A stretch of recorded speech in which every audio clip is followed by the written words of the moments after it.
create account using your phone number, guys. So, type nyo dito, PH,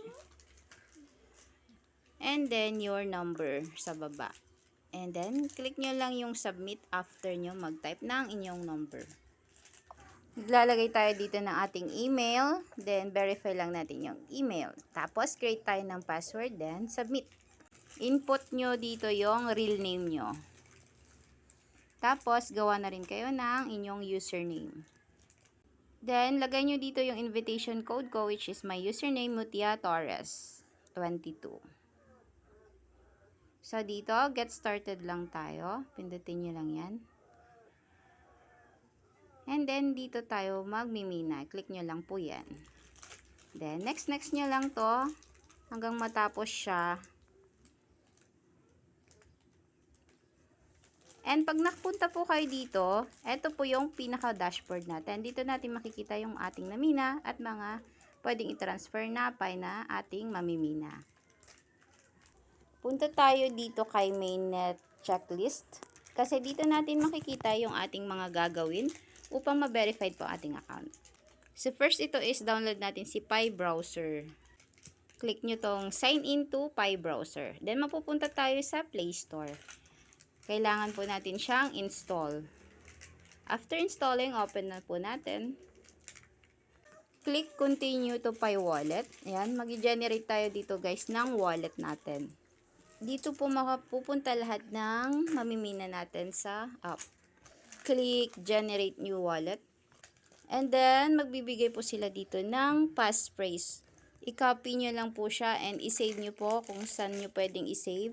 Importante po yan kasi pag hindi nyo na natandaan or hindi nyo alam yung passphrase na binigay sa inyo, hindi nyo na siya mabubuksan. And wag nyo po siyang ipapakita kahit kanino kasi pwede nila yan ma-access.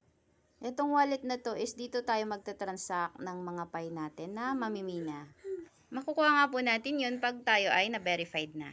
After nga natin mag-generate ng wallet, i-back nga lang natin to at balik tayo sa Pi app. Tingnan na natin kung ano yung susunod nating gagawin. So, punta tayo dito sa tatlong guhit. Hanapin nyo tong mainnet and then mainnet checklist.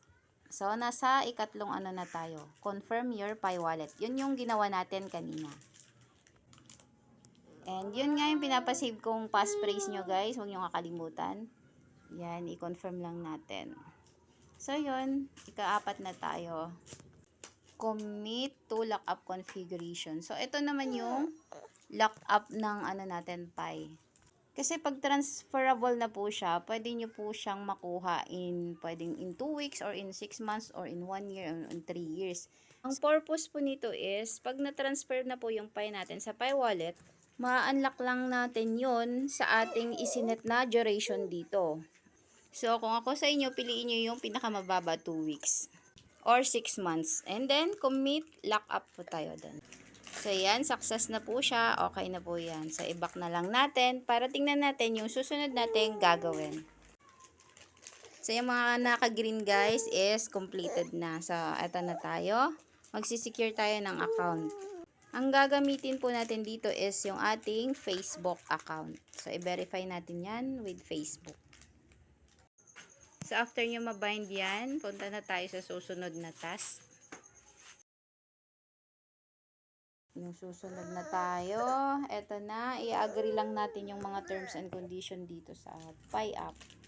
I accept. Tapos, yung passphrase ulit natin, yung sinave natin kanina. No, don't forget. So, yan, i-sign in, then I understand. Then yun, okay na siya. Pwede na tayong bumalik. Check natin yung susunod.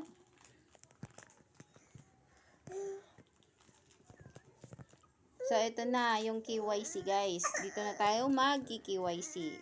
So, dapat may ID po kayo for KYC. So, pag pinindot nga natin yan, mapupunta tayo sa Pi Browser app. So, yan. Pindutin nyo tong KYC dito. So, ito yung mababasa natin. Hindi pa nga daw tayo applicable na mag-KYC kasi wala pa daw slot.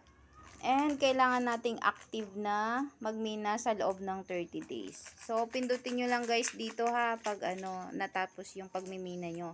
Every 24 hours po yan.